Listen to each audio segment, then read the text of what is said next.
Hello, this is Mark Satterfield, and welcome to the Velvet Rope Playbook. Tonight's chapter, the drama Dividend, how creating tension builds irresistible brands. There's a man I used to see around the old money events in New York, Eliot Cuffs Marston. They called him Cuffs because no matter where he went, breakfast, gala, airport security line, he wore French cuffs and gold links the size of cuff bolts on a Bentley. The kind of detail you don't see much anymore, except in circles where tradition counts more than innovation and showing restraint is the new way to flex. Cuffs wasn't in finance. Not really. He was a fixer. The guy legacy families called when a scandal was brewing or an heir started tweeting too much or the old brand needed a refresh without losing the family crest. And Cuffs had a rule. If nobody's mad, you're doing it wrong. At the time, I didn't understand it. But over the years, I watched what he did. He wasn't polishing images. He was adding friction.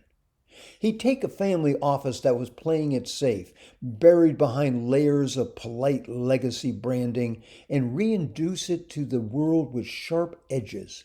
He'd pull skeletons out of closets and reframe them as battle scars. He'd remove buzzwords, add backbone. The result?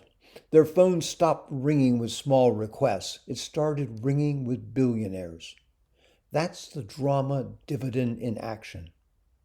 See, most professionals, especially the ones trying to reach high net worth clients, are obsessed with being liked. They want broad appeal. They want every LinkedIn comment to be a heart emoji or love this. They want to be seen as approachable, reasonable, likable. The problem? The 1% don't hire agreeable. They hire authority. They're not looking for someone who fits in. They're looking for someone who owns their space with clarity, confidence, and a point of view that doesn't flinch. That's what I teach at getwealthyclients.com. If you want to attract affluent clients, not by chasing them, but by becoming someone they feel compelled to follow, you'll find the blueprints there. We don't do safe. We build strategic friction, because friction, when you control it, creates gravity.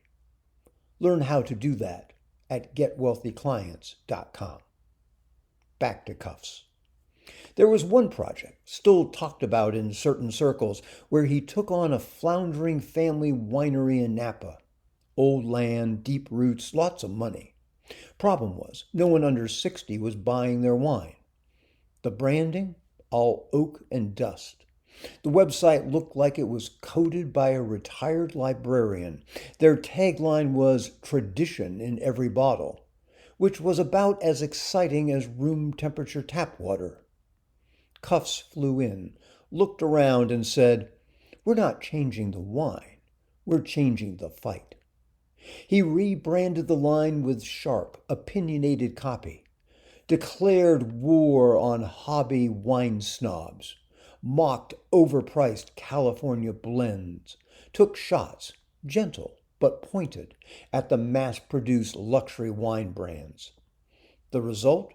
Half the wine world hated them, which meant the other half felt madly in love. Within a year, they had a cult following in London and Singapore. The waiting list to join their new contrarian cellar club stretched 6 months.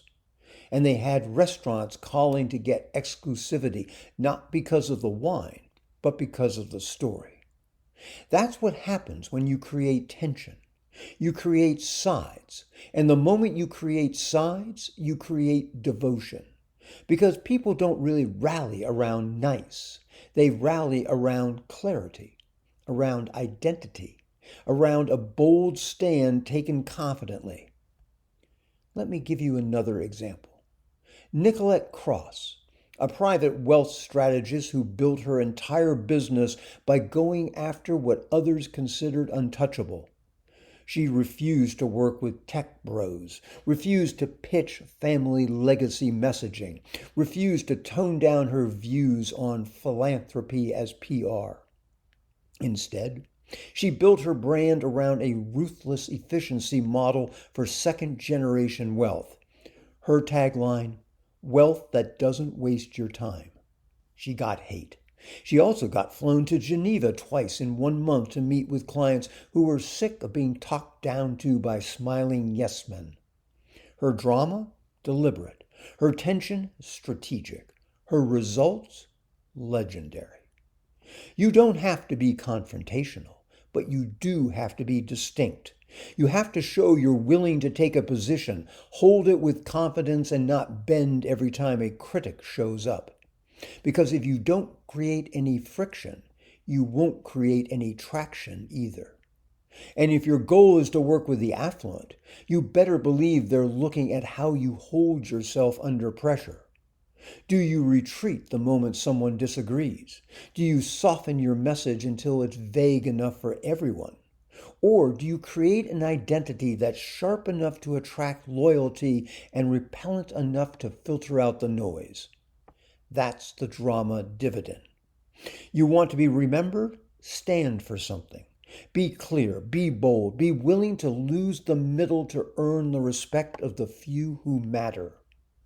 And if you're ready to build that kind of authority, the kind that earns attention, commands respect, and filters clients before you speak, go to getwealthyclients.com.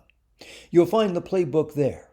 No gimmicks, no filler, just the frameworks used by the advisors, consultants, agents, and experts already embedded in the top 1%. That's getwealthyclients.com. Final thought. Safe brands don't scale at the top.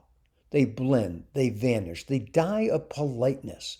But the brands that shape culture, the professionals who become must-hire names in elite spaces, they earn it through tension, not chaos, not noise, control, clarity, confidence. That's the dividend. That's the reward. And it's yours if you're willing to earn it. This is Mark Satterfield. Thank you for listening to this chapter of the Velvet Rope Playbook. I'll see you next time.